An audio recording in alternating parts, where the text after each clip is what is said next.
Peaceful इंसान कैसा होता है? मैं आपसे कहूँ, imagine for few seconds how you will define a peaceful person. कैसा होगा पीसफुल इंसान? गूंगा होगा, अंधा होगा, बहरा होगा, ऐसा होगा? बिल्कुल भी नहीं. A peaceful person you will depict in few words, एक ऐसा इंसान जिसको गुस्से पर कंट्रोल है, एक ऐसा इंसान जो अनप्लेजेंट सिचुएशंस को हैंडल करना जानता है, एक ऐसा इंसान जो किसी की इंसल्ट नहीं करता, एक ऐसा इंसान जो झगड़ों को खत्म करने वाला है, एक ऐसा इंसान जिसका सोच कर ही आपको प्लेजेंट फीलिंग्स आती. That's the definition of a peaceful person. मैंने बिल्कुल एक, आप कह सकते हैं, एक ह्यूमनिस्टिक ग्राउंड्स के ऊपर पीसफुल पर्सन की डेफिनेशन दी. आपकी सराउंडिंग में नेमतें हैं, आपकी सराउंडिंग में ब्लेसिंग्स ही ब्लेसिंग्स हैं, ब्लिस ही ब्लिस है, पर आपके अंदर एजिटेशन है, गुस्सा है, फ्रस्ट्रेशन है, झंझलाहटें हैं. अब कैसे पता चलता है कि किसी इंसान के अंदर गुस्सा है? उसकी जुबान के अल्फाज. इमाम इब्नुल क़य्यम कहते हैं, अपनी किताब में लिखते हैं, उनकी बात की जो कोटेशन है उसको मैं एसेंस बता रही हूँ. He said in Arabic, I am telling you in Urdu. He said, इंसान के दिल का जायका चखना हो ना, तो उसके चंद अल्फाज सुन लो, उसके दिल के जायके की सिचुएशन पता चल जाएगी. और दिल का जायका आपकी जुबान पर कैसे आता है? बिल्कुल जैसे आपने खाने का नमक चखना है तो आप छोटा सा स्पून उसमें से पिक करते हैं और चख लेते हैं. इन द सेम मैनर इमाम इब्नुल क़य्यम अल जौज़ी कह रहे हैं, if you really want to taste the inner life of anyone's heart, just listen the words or the conversation or the sentences he or she speaks. आपको पता चल जाएगा उसके दिल की हालत क्या है, अंदर गुस्सा है या अंदर मोहब्बतें हैं. खुद ब खुद चीजें सामने आ जाती हैं. अब मैं आपसे सवाल करूं इस पूरी बात के बाद, आप क्या चाहेंगे? आपको एक पीसफुल इंसान बनना है, या आपको एक जिटरी, झुंझुलाहट वाला, चिड़चिड़ा, गुस्से वाला इंसान बनना है?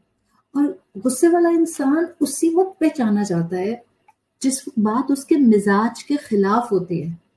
I have said this many times in my talks कि अगर कोई मुझे गुस्सा ना दिलाए, अगर कोई मेरे साथ नामुनासिब अंदाज एडॉप्ट ना करे, अगर सब मेरी मर्जी के मुताबिक मुझे डील करें, अगर सब मुझसे उसी अंदाज में बात करें जैसा कि मेरा दिमाग सोचता है कि सामने वाले को मुझसे ऐसे बात करनी चाहिए, और फिर मैं at the end of the day कहूं, ओह आज मैंने गुस्सा नहीं किया, हाउ पावरफुल आई एम, मैंने अपने नफ्स पर कंट्रोल कर लिया, तो गलत कह रही हूं मैं, बिकॉज ऐसे में तो किसी ने मुझे गुस्सा दिलाया ही नहीं.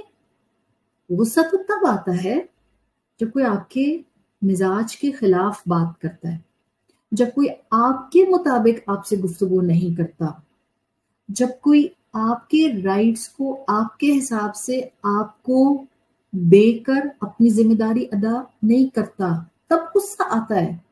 कोई मुझे गुस्सा दिलाए नहीं और मैं गुस्सा करूं नहीं, मेरी कोई क्रेडिबिलिटी नहीं है. क्रेडिबिलिटी उस वक्त बनती है जब कोई मुझे गुस्सा दिलाए और मैं अपने गुस्से, फ्रस्ट्रेशन, तकलीफ, इंसल्ट और hurt, whatever I am feeling, मैं उसको अंदर ही कहीं दबा लूं और सामने वाले को डिग्निटी के साथ उस गुस्सा दिलाने वाली बात पर डील करूं. That's a peaceful human being. ये इंसान असल में अल्लाह ने इस दुनिया में पैदा किया. अब अल्लाह ने इंसान को इस स्टेज तक पहुंचने के लिए, कैसे वो ह्यूमन पीसफुल रह सकता है, एक पूरा स्ट्रक्चर दे दिया. ये इंसान का मैक्सिमम पोटेंशियल है, maximum potential on the face of this earth, कि आप अपने आप को एक पीसफुल इंसान बनाएं और अपनी मौत तक बनाकर रखें. आप اپنی موت تک اپنے آپ کو ایک پیسفل انسان بنا کے رکھیں. دیٹس دا ٹارگیٹ جو ہم نے اچیو کرنا ہے.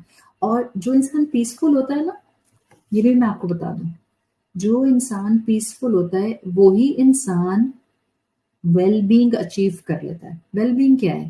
سکون، اطمینان، ٹھہراؤ، باہر طوفان، بٹ مومن کی ایک فزیکل اپیئرنس اور ایکسپریشن کے اوپر آپ کو کمپوز ہونے کی پوزیشن نظر آ جائے. دس از کالڈ ویل بینگ، جس میں آپ کا دل مطمئن رہتا ہے. although you are not getting what you want, but you are راضی on whatever you have.